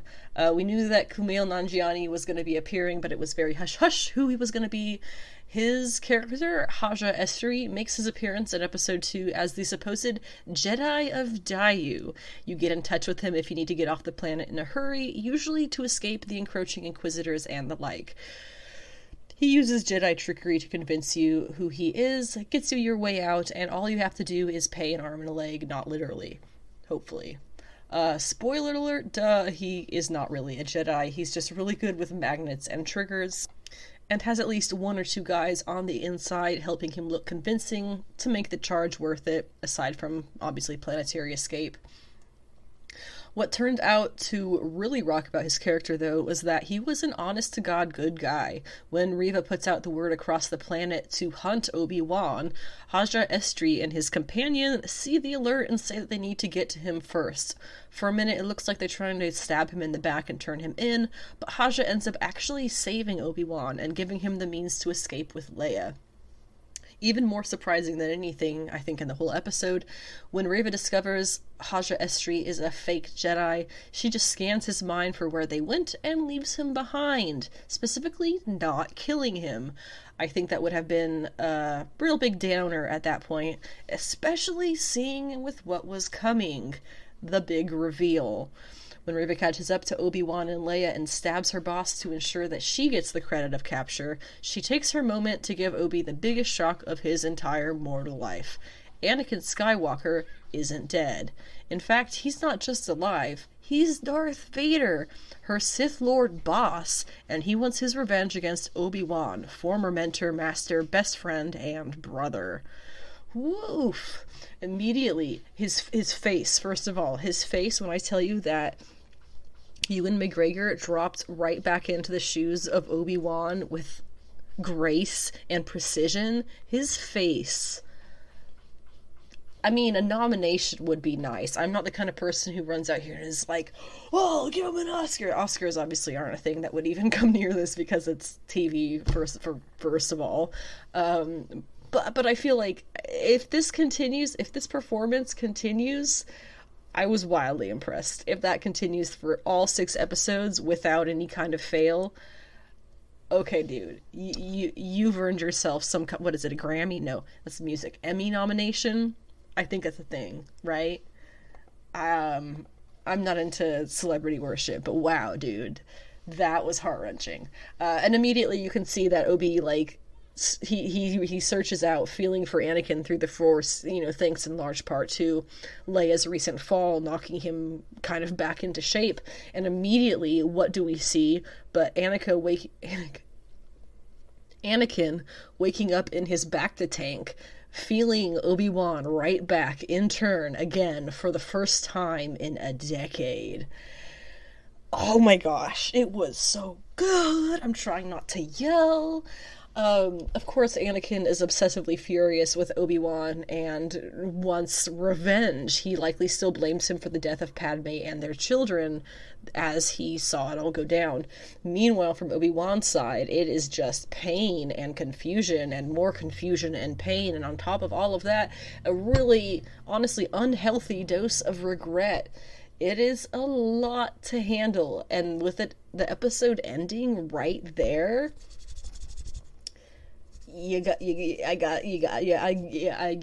I'm, what's happened? I want to know how he reacts. I mean, we see how he reacts, but like as a long-term thing, this is going to take him a minute, you know? This is not just like, oh, I learned and now I can, know the truth. This is going to take him a minute, and we're probably going to pick up right back where that episode ended, if I had to guess, with episode 3 this week. The last thing here that I wanted to talk about regarding the Obi-Wan Kenobi first 2 episodes is Padme Amidala. I question how much I should say. What is healthy and sane to say about Padme Amidala at this point, in my personal experience. Go with the simple stuff here. I guess I was really surprised that people were so shocked she was mentioned, albeit I was, they were happily shocked. I honestly would have been quite furious if we went the whole series and she wasn't mentioned, especially with Anakin literally being a character about to show up, technically sort of already did. Of course they mention Padme. I'm sure, and I hope, that they will be mentioning her more, because she deserves it, among so many reasons, just because she deserves it. One thing that I do want to add, that while Obi-Wan has spent a decade watching Luke grow up, as far as we know, this is the first time he meets Leia, and his reaction to her initially is ultimately absolutely nothing to speak of, whereas in contrast, we see him fawning over Luke 10 years into it. It took them running around together pretty much all day or night or whatever to take a moment and actually realize who she was and the significance of that. I guess right now I'm kind of writing that off as generalized sexism of the Jedi, ingrained sexism of the Jedi, who always seem to treat men as more natural force users of the galaxy, but the show might go on to explain that somehow later. But on Padme specifically, I have an article linked in the description below from the site Women Write About Comics, and it is entitled 20 Years of Padme Deserving Better. Now, this article I had quite an experience reading because what the writer of the article speaks of in her experience of learning of Padme and learning of her fate, and then going back later as an adult woman and rewatching the prequels with a new mindset and that same childhood love, but with like the adult eyes, that you don't necessarily, you don't get that as a kid. She describes that whole thing of like the disappointment and the heartbreak and the joy of like the character that she is so fantastic. And I think they also mention a little bit the Queen's series. It's the Queen's Hope, the Queen's something. I don't remember what it is, but it's a trilogy of books about Padme, and they go through episodes 1, 2, and 3 from her perspective.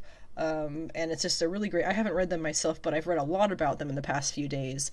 And I'm going to get the first one, hopefully in the next couple of weeks. And we'll be reading the heck out of that. Because I do think that Padme Amidala deserves so much better. If nothing else, credit. She deserves credit. Moving on now to Young Justice Season 4, Episode 24, entitled Zenith and Abyss, which is not the finale. I was mistaken all throughout the last episode when I kept saying it was the finale. The finale is actually going to be Episode 26, so we have an episode this week and an episode next week, assuming they don't skip around at all. This episode, Zenith and Abyss, premiered this past Thursday, the 26th, and we're gonna hit it's not as long of a discussion as last week's, but we're gonna hit on everything as we are tumbling very quickly into the last few episodes. We start off with Lore arriving at the prison looking for the Kaiser Thrall. Weirdly enough, he is greeted by Tomar 2, who you first see and you're like, oh, he looks just like the Lantern that Lore just killed. And then you find out that that's actually his father. And you're like, oh wow, that's a wild coincidence. He tells him the Kaiser Thrall has been released and is on its way to the planet of its origin, which is Earth. And so then Lore actually says, as he leaves, oh, I knew your father, referencing the Green Lantern he just slaughtered. Lore says to him then, may you follow in his footsteps, and leaves. Oh, you sick fuck. Oh. He then takes Bioship and his hostages in Earth's direction, considering the 3rd Legion member who isn't around anymore, Phantom Girl. In the Phantom Zone, Zatanna and her team have made it on the Magic School Bus. Yes, that is what they call it. They are on the hunt for Connor, Superboy. We already know that the trick will be getting his mind to accept reality and leave Zod behind. When they find him, he thinks that they are due to zone sickness hallucinations, which is all the time that it takes for the others to find them and ask for a way to get out, very threateningly. This confirms to Connor, actually, that his former teammates are real, and his mind starts to get muddled with the Zod brainwashing. Seeing Connor is an ally to them, Zod takes his chance and attempts to frame the kids all as the allies of Connor as well. The other team members know who he is, though, and it becomes a bit of a standoff between Zod and the Young Justice, or former Young Justice members. When Connor admits that he can't leave because he thinks he killed Superman, everybody is rightly confused. They tell him that Superman isn't dead, and the members explain they just saw him when they left. Before they left. But they confirm Krypton is in fact gone, as Connor did tell Zod. The team tries to get an agreement going, but they can't trust Zod and his allies. He says if he can't leave, they can't either, and commands Connor to fight them. Not understanding the odd physics of the Phantom Zone, they are brutally outmatched. Also, kryptonite doesn't work in the Phantom Zone, and to save them, Zatanna has to throw up a glamour. In the Watchtower, finally, we are catching up with M'gann. Miss Martian is introduced to the female forager, who is a Green Lantern now, and I'm very proud of her, telling her about the Kaiser Thrall that she brought here. The forager tells Miss Martian about the Kaiser Thrall that they brought here with her. Gotcha, okay. Phrasing of that was ambiguous, my apologies. She responds with some kind of shock because she is able to contact the boy inside. Turns out he is a metahuman named Danny Chase. His story is pretty dark. He was abducted, tested, activated, by which we're probably going to find out that this was Markovia, and transported to Apocalypse, where he was given to Desaad, Darkseid's right-hand man. Obviously, no bueno. Desaad does what he does best, and now the boy is just a brain inside this box. He possesses telekinesis and multidimensional abilities, which are slowly killing him. With his abilities, he's able to communicate with them face to face. At that moment, Prince Gem of Mars video links to speak with M'gann. He has reason to believe that Connor is still alive due to the Legion members who recently popped back up there. Member, singular. Superman comes to join them, meeting with Prince Gem and Phantom Girl as well. She tells them her story, or shows them really, with M'gann's help. M'gann is in shock, and Clark admits that he believes her. He asks Phantom Girl if she's been able to reach her two friends, the other Legion members who he met with an absolute secrecy. Keeping their secret, Superman continues questioning as he puts pieces together. Meanwhile, Phantom Girl agrees to try taking M'gann to the Phantom Zone with her powers. You know, the fact that it's Phantom Girl in the Phantom Zone and she's not from there or related to it really in any way, it's very, very confusing, honestly. They first arrive in the first attempt at Bixel, which is Phantom Girl's home planet, in the 21st century, which is a wasteland long before Phantom Girl's own time. They overshot the zone, which is between Earth and Bixel. Trying again, they simply return to the watchtower. Their attempts have failed. Predictably, Megan is in rough shape after this. She can't fathom that Connor is actually out there, but she can't get to him. But Danny thinks he can guide them to the Phantom Zone on a frequency. It might kill him, he says, but he can manage it one last time with the help of a mother box. Orion shows up and supplies the mother box, and a planet under a red sun where they can more safely open a tube to the zone. Then Phantom Girl gets a message from her teammates who claim to have escaped. Spoiler alert, it is the Martian Ma'alafa'ak. What is his name? Ma'alafa'ak. Yeah, okay. I said it wrong the first time. Who is basically trying to see what their plan is and get in on it. So on Trombus, which is the Red Sun planet, they arrive, connecting Danny to the mother box. It does hurt him brutally, but he makes it work. And they may open a portal to the Phantom Zone. When Connor feels Megan's mind, he can't let go. Or he can't go, I guess, even though Zod and the others are about to leave. At that moment, Ma'alafa'ak attacks Danny, making his box attack everybody who is there, not on his team. When they walk through the gate, Connor collapses, walking through the gate from the Phantom Zone. Connor collapses because his wounds are unable to heal, and the episode ends with Lore greeting his parents and saying that he gifts them the galaxy. In our discussion of Strange New Worlds this week, it's going to be a bit about the episode, but not a whole lot, because I want to talk about the characters thus far in the show, as well as a couple of articles that I found with some perspectives on the show. This episode was episode 4, premiered on the 26th on Paramount Plus, titled Memento Mori. The plot of the episode is, while on a routine supply mission to a colony planet, the USS Enterprise comes under attack from an unknown malevolent force. Pike learns that the enemy cannot be dealt with by conventional Starfleet means. This episode gives you some really great shots of the ship, some fantastic drama, and does a really wonderful job of showcasing how everybody is so perfect for their job. They really are the best of Starfleet. I told you it was going to be short about the actual episode.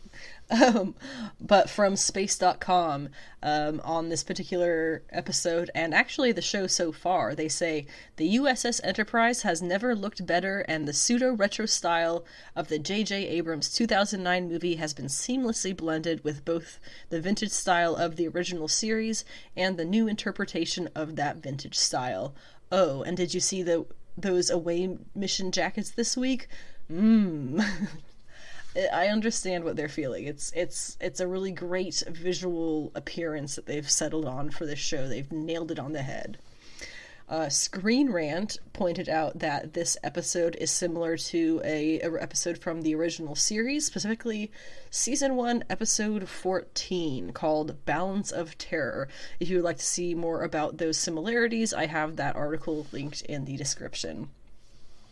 As for my thoughts on the characters so far, I'm going to go through the list of the main cast, starting with Cadet Nyota Uhura, played by Celia Rose Gooding. She is the linguistics specialist Pike calls a prodigy. She is just a cadet at this point. We obviously know her as Nichelle Nichols from the original series, and then, Gamora, what's her name, in the J.J. Abrams stuff.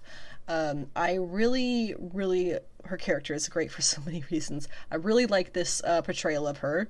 They have done a great job of tying in various aspects of culture and experiences and her own intelligence really, really well. I'm super curious if they are going to give her any romance plot lines, because depending on what story, what really Star Trek universe you're talking about, she has had romances with both Spock and with,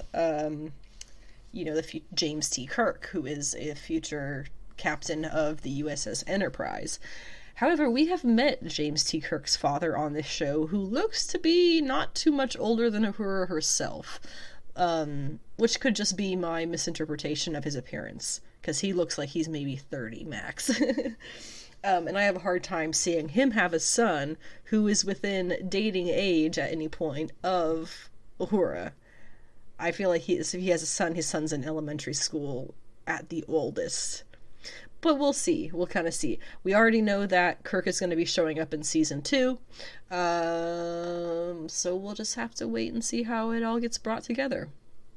We also have Nurse Christine Chapel, played here by Jess Bush, another original series character. She already has a budding crush on Spock, and she is the future chief medical officer. She kind of goes in and out throughout the original series and whatnot. But future chief medical officer, and I really, really like Jess Bush's portrayal of her so far.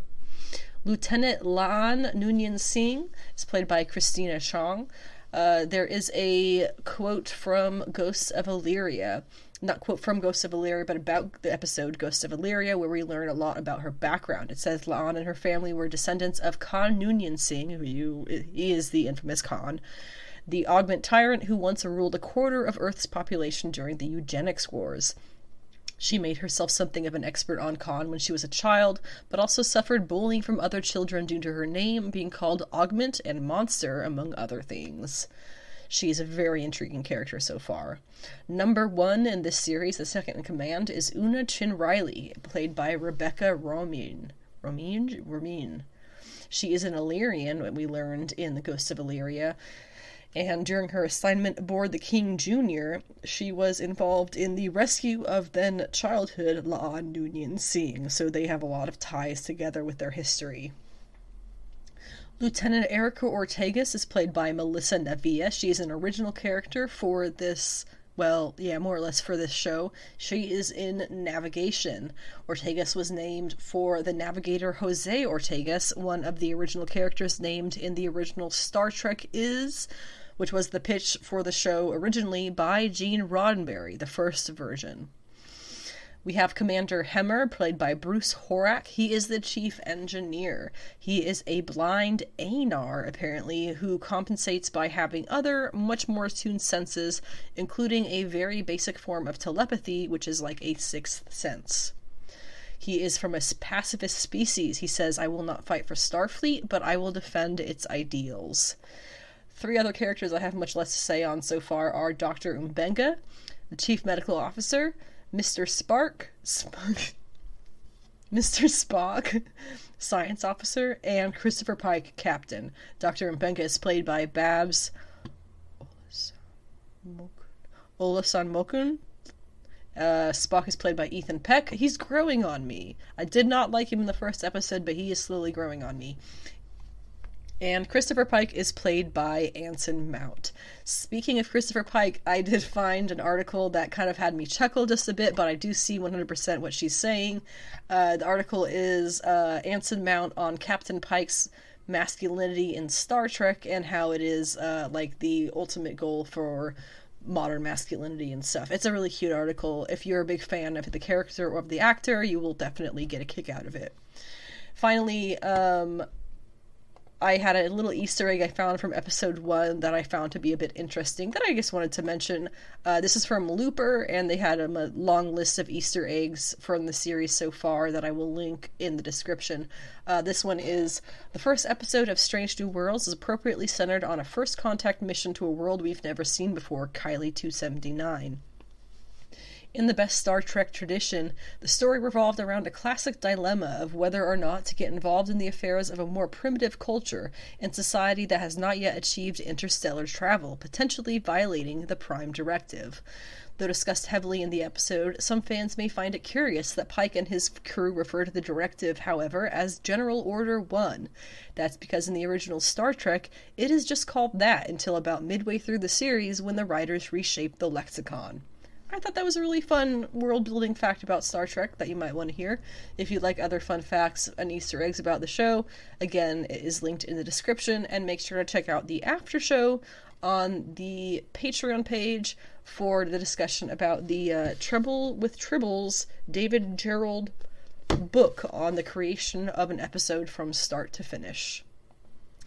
The last thing we're going to cover on today's episode is the DC comic books August 2022 solicitations, things that are coming out from DC Comics in, you guessed it, August 2022. I've broken this down into a couple of different sections to try and make it a little bit easier to follow, starting with what we're calling Anna's highlights, things that I found most interesting. And then we have new this month, obviously self-explanatory, Batman Miscellaneous, covering all Batman content, Dark Crisis, covering obviously anything that ties into Dark Crisis, and then General Continuing. We're going to start up there with my personal suggestions and whatnot, beginning with Poison Ivy number 3. This will be written by G. Willow Wilson with art by Marcio Takara, covers by Jessica Fong, Joshua Middleton, Art Germ, Justine Franny, and Seb McKinnon. Oh shoot, and Joelle Jones. I mean, honestly, most of these variants are just sexy. Like, oh my gosh, I want them all.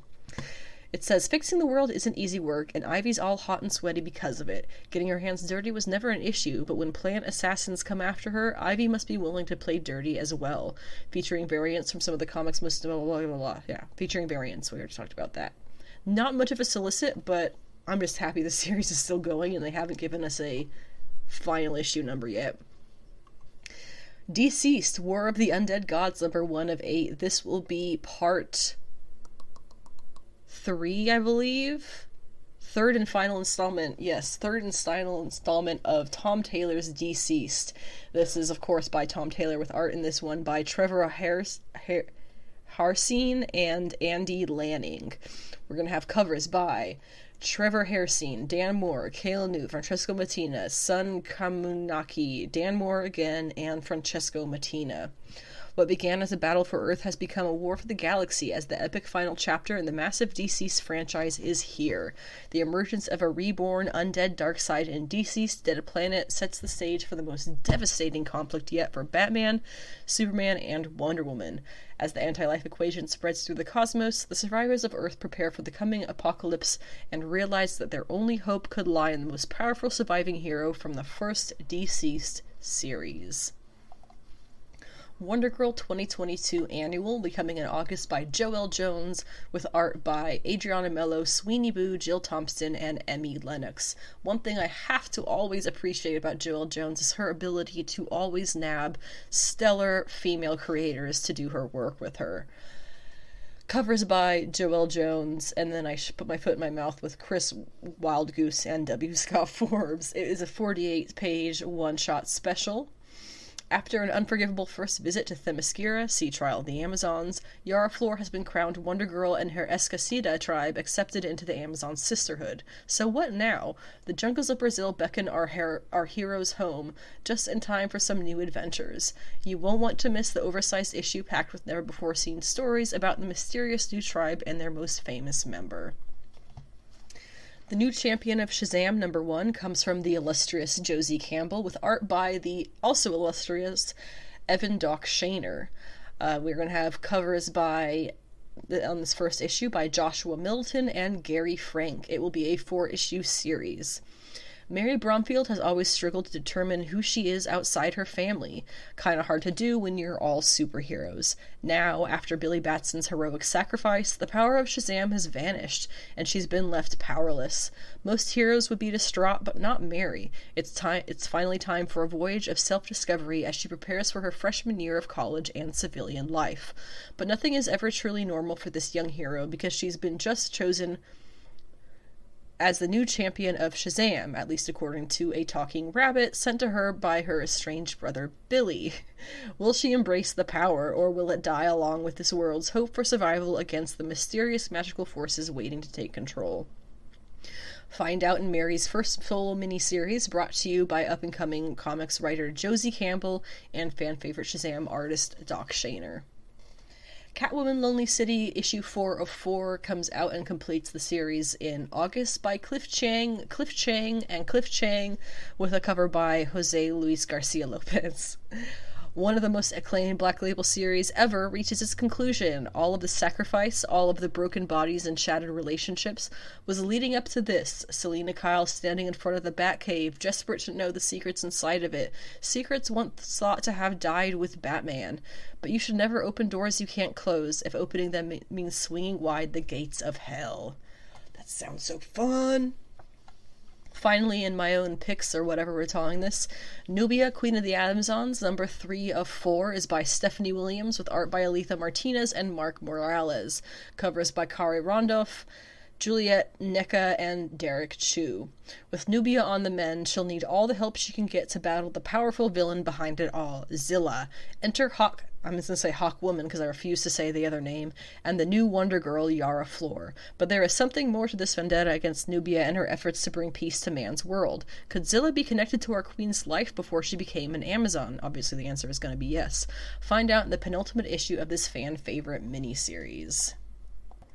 Coming new in August, DC Saved by the Bell Rev #1, written by Art Baltazar Franco, who is, I guess, a one-name person, Andrew Aiden, Dan Waters, Becky Cloonan, Brendan Fletcher, Tim Seeley, Brandon Thomas, Peter J. Tomasi, and Dave Wilgos, with art by Art Baltazar, Nelson Daniel, Juan Ferreira, Carl Keschel, Mike Norton, Scott Collins, and Craig Cermak.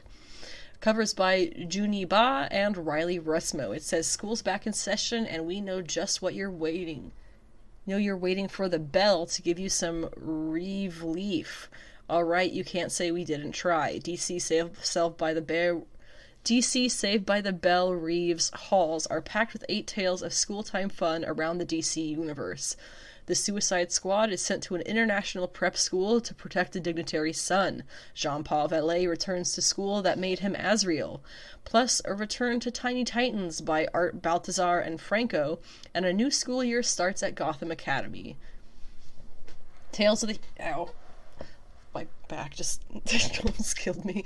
Tales of the Human Target #1 by Tom King will have art by a bunch of dudes. It's a 48-page one-shot about Tom King's story. I was really enthusiastic until I saw there were 0 females involved, and we're gonna move on. Swords of Azrael #1 is by Dan Waters. I mean, when he has a chance to pick out whoever he wants to go on the project, and he just continually chooses just to do, for the most part, white dudes. Sword of Azrael #1 is by Dan Waters, with the covers by... art and cover by Nicola. Ooh, that's something with a lot of marks over the letters. Sizemia Caesar. Oof, I'm so sorry. This one is one of 6. It says, the warrior angel of Saint-Dumas returns. Jean-Paul Vallée does not want to be Azrael ever again. All it has brought him is pain, violence, and misery. He has sequestered himself away at a monastery in Europe to find peace. But when a young woman who claims to have the same system programming that made Jean-Paul into Azrael arrives at the monastery, he won't have a choice but to don his violent mantle of Azrael once more to protect her from deadly assassins who wish her harm. We also have from Dan Waters and the same artist, Sword of Azrael, Dark Night of the Soul, which is a one-shot that goes along with this. It says, the angel of Saint-Dumas' faith is challenged. This issue collects the critical... Oh, okay, so it's just the Batman Urban Legend stuff that he did. Okay, so it's like a preface to the Sword of Azrael that was in the Urban Legend series. Gotcha. Olympus Rebirth #1 comes from Becky Cloonan and Michael Conrad, with art by Caitlin Yarsky, who I adore. Covers by Julian Totino Tedesco, Tula Latoy, and Lee Weeks, who are all fantastic. This is a 48-page one-shot. After years of bitter and violent conflict, the Greek pantheon of gods stands united to welcome their latest goddess, Hippolyta of Themyscira. Due to her heroic efforts in the mortal realm, the former queen has earned her rightful place among the gods and plans to use her newfound powers to take care of her Amazon sisters from beyond. Little does she know, some of the gods are wary of the new future Hippolyta brings and will do just about anything to stop it.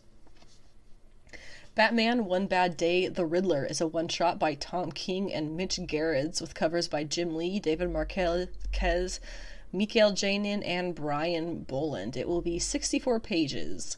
The Dark Knight's greatest villains... I don't feel like reading this, I'm going to be honest. Basically, they're giving all these creators villains. You're going to get the Riddler, Two-Face, Penguin, Mr. Freeze, Catwoman, Bane, Clayface, and Ra's al Ghul. These, various iconic writers and artists are going to do one-shots on them to give them these fun new dark stories. Tom King and Mitch Gerrits are doing the Riddler. I feel like that's enough information.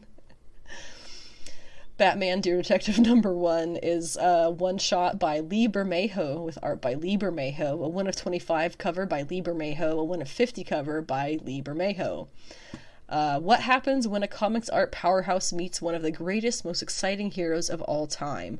1 part prestige art book, 1 part compelling noir tale. This one-of-a-kind edition collects some of Lee Bermejo's most jaw-dropping Batman covers, woven together to tell a story that strikes right at the heart of the Dark Knight's never-ending crusade. Harley Quinn, the animated series, The Real Sidekicks of New Gotham Special, #1, is an 80-page prestige one-shot, written by T. Franklin, Alexis Casarano, Connor Shin, Jimmy Mosqueda, and Jamison Borak, with art by Max Sarin, O'Neill Jones, Erica Henderson, Logan Fairber, PJ Holden, and more. What happens when the writers from Harley Quinn the TV show and Harley Quinn the animated series tour the comic book get together to swap stories from New Gotham? Absolute mayhem, that's what. Follow for what happened to some of your favorite sidekicks on Tawny Young's new trash-tastic daytime talk show, and watch chairs fly as they spill the tea. Guest starring Clayface, Batgirl, Frank the Plant, and Harley Quinn's worst sidekick, the Joker. Now, the rest of these I'm going to be a lot more particular in how much information I give because my voice is starting to hurt. So the next section is Batman Miscellaneous, because DC Comics would not survive without a month of Batman comics. They would literally go bankrupt. Batman White Knight Presents Red Hood 2 of 2 is written by Sean Gordon Murphy and Clay McCormack, with art by Simone DeMeo, cover by Sean Murphy, Jim Chung, and Simone DeMeo. After being reluctantly recruited to bring justice to the East Backport neighborhood in Gotham, Jason Todd is back in the hero business. With an all-too-eager sidekick Gon by his side, he's on the road to becoming one of the good guys again, and after all the damage Bruce Wayne did to his childhood, he's hell-bent on creating the ultimate Robin, no matter the cost. But when the new dynamic duo's first challenger comes calling, will they be up to the task? Shriek is ready to turn up the stereo and blow our heroes away. Batman 126 is by Chip Zdarsky and Jorge Jimenez, with a backup story by, I guess, Chip and artist Belen Ortega. Honestly, I have this here because I'm interested in the backup, where Catwoman is piecing together the lineage of one of Gotham's most notorious crime families, and it's not for the faint of heart, is what it says. Detective Comics 1026 by Ram V and Raphael Albuquerque. We got a lot of covers by Evan Cagle, Simon Spurrier, Donnie, Jim Lee, Scott Williams, Alex Sinclair, Yoshitaka Amano. That's pretty intense. And then Batman Urban Legends #18 is starting a new string of sagas by Teenie Howard, Blake Howard, Brandon Thomas, Chris Burnham, Henry Baraja, and Greg Hahn, with art by Rosie Kempe, Alberto Jimenez, Albuquerque, Chris Burnham, and Sergio Asuna. Teenie Howard and Blake Howard pen an epic Batman story. Batman and the Outsiders have to save Signal from burning out, and a new mystery begins starring Pennyworth before his passing. Batgirls #9 is by Becky Cloonan and Michael Conrad, with art by Jonathan Case. Batman Beyond Neo Year #5 by Colin Kelly and Jackson Lansing has art by Max Dunbar. Batman Superman World's Finest #6 by Mark Waid has art by Travis Moore. Batman Fortress 4 of 8 is by Gary Whitta and Derek Robertson. Batman Killing Time, I told you there's a lot of Batman. Batman Killing Time 6 of 6 is by Tom King and David Marquez. Batman the Night 8 of 10 is by Chip Zdarsky and Carmine Di Giandomenico. And I Am Batman #12 is by John Ridley and Christian Duce. In Dark Crisis, we have Dark Crisis #3 of 7 will be coming out by Joshua Williamson and Daniel Sampere. It's going to be the Battle of the Emerald Army. And then we have Dark Crisis Worlds Without a Justice League. Green Lantern is a one-shot by Philip Kennedy Johnson, with art by Fernando Blanco. There's also a backup story by Nadia Shamos, with art by Jack Herbert. And that one seems to be pretty much just John Stewart, Kyle Rayner, and Hawkwoman. I refuse to say the other name. Dark Crisis Young Justice 3 of 6 will be by Megan Fitzmartin and Laura Braga, who is absolutely fantastic. This will be following, of course, Superboy, Impulse, Tim Drake, and others. Finally, tying into Dark Crisis is The Flash 785 by Jeremy Adams and Amake Nahuelapan. I'm so sorry. And this is The Search for Barry Allen. Yeah, that's it for that. Moving on to the general continuing for DC Comics in August of this year. Catwoman 46 by Tini Howard will have art by Sami Basri, with covers by Jeff Dickow, Souza Micah, apparently not Jenny Frison, which is interesting. We'll see. Harley Quinn 18 through 21, remember she's weekly now, are all coming out in August, and I feel so sorry for the art team. Or rather, for all of them. I believe they all have different artists, but they are all written by Stephanie Phillips, and this is Harley Quinn taking Task Force XX into space. Whew.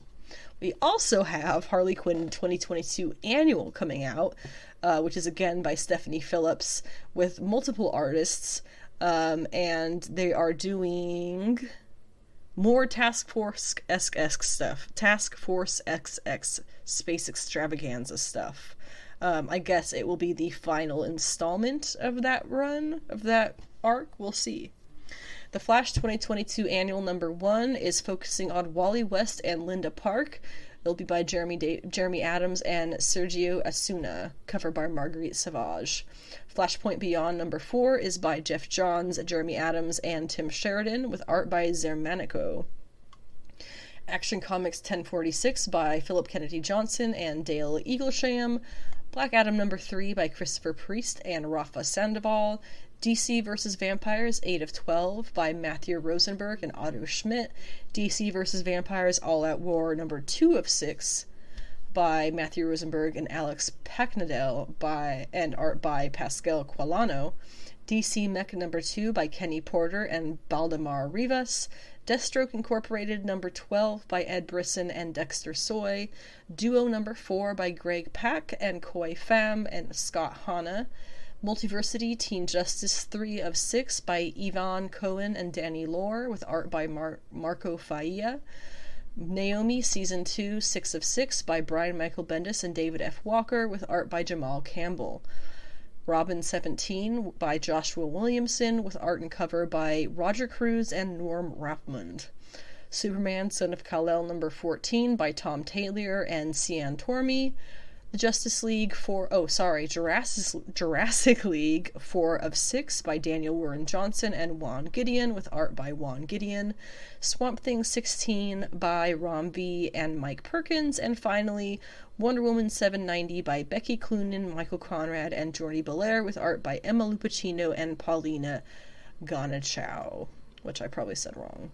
Ending on a good note there. Alrighty, we have managed to do it. Oh, cracking my neck. Under 2 hours. Next week, first of all, keep your ears open. I know I keep saying this, but it really is coming out this week. Justice for Madeline Pryor, the May Yancey Street special. I'm planning on having it out tomorrow. Fingers crossed that I still feel physically as well as I have today, and I can still keep this positive health upswing going. I will be talking on next week's episode, which will be coming out on the 6th of June. Comic book picks and comic book polls, assuming that I actually get some reading done this week. Obi-Wan Episode 3, Obi-Wan Kenobi. Ms. Marvel prep, because remember, the show will be starting that Wednesday. Also, Star Trek Strange New Worlds Episode 5. Young Justice Episode 25 of 26. And any news that happens between now and then, we will also be discussing on Monday's episode. Thank you for tuning in for whatever portion that you did or were able to for this week's episode. Give whatever comments or feedback that you would like. I'd love to hear from you. Connect online, all of that good stuff. We're getting we're less than a month away from the official change to summer, so stay hydrated, you big nerds. And remain sweaty about your favorite hobbies.